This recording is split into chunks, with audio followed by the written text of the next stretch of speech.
the past couple years, more Americans have become familiar with the story of the Tulsa Race Massacre, where a white mob burned a vibrant black community to the ground, which is crazy. Even crazier, dozens of other black towns have been erased off the American map, not by burning them down, but by hiding them underwater. Don't know what I mean? Well, let's find out in a segment called How Did We Get Here? This is Lake Lanier. It's a lake in Forsyth County, Georgia, where people go swimming and boating and fishing and do a bunch of other lakey things. But before it was Lake Lanier, it was a town called Oscarville, Georgia.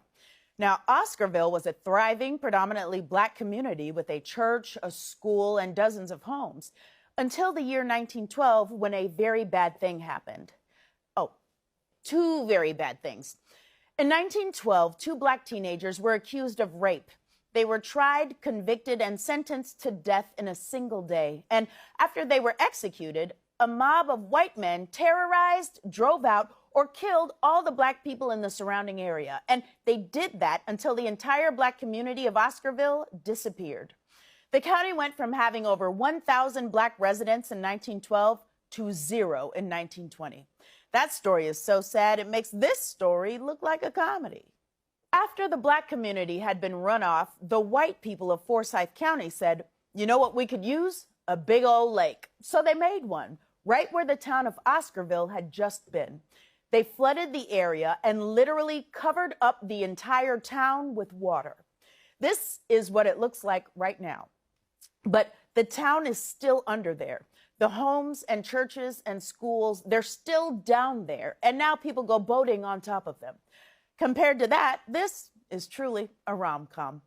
Now, you might be thinking, what a weird, isolated incident. But just like the rat who ate the pizza in the subway, this story is both crazy and common.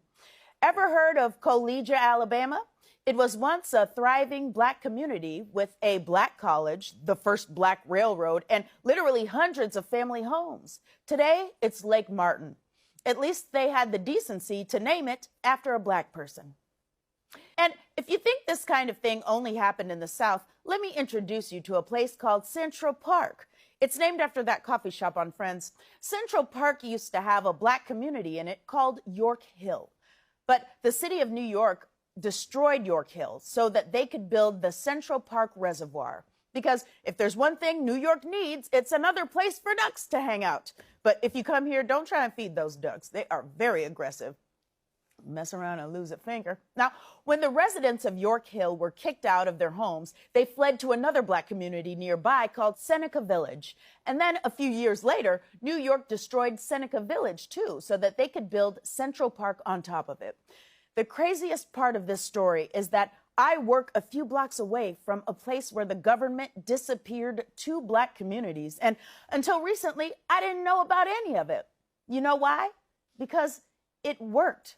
They tried to erase black communities and they came way too close. But now there are people doing the research. So we are finally learning about places like Henry and McKee Islands, which is now located under Lake Guntersville in Alabama, and Vanport, Oregon, which is now located under Delta Park. And all of these towns, which are currently literally underwater. Hey, wait, hold on. What was that last one? Old Neversink. That's a real place. Well, if we've learned one thing today, it's never assume something is unsinkable. There are over 100 drowned American towns, and many were destroyed in the name of something called development-induced displacement. That's when people have to leave their homes so the government can develop things like dams or parks or lakes. This happens to both white and black people, but historically when it happens, black people and other people of color are undercompensated for their property or not compensated at all. The theory is that the short-term bad effects are worth the long-term benefits for the community. But it's not fair if the long-term gain is mostly for white people. Now, luckily, there's a solution. It's a very complicated system. It involves a series of, who am I kidding? Cut some dang checks. That's it. If you're going to kick black people out of their homes, make sure they have the money to stay on their feet. cut a dang check. And yes, you can pay their descendants too, because generational wealth is one of the many things that is destroyed when you put Black communities underwater. So cut a dang check. These drowned towns are part of the Black American history they don't want to teach you. It's ugly and it's gross, and we don't even know all of it. And the more we find out, the harder it is to love this place that would do those things to so many people. And if you're feeling this way, which I often do, you can try loving what this country could become instead. Our history may be full of pain, but our future has limitless possibilities. So look to the future while simultaneously being suspicious of every lake you see. This has been How Did We Get Here?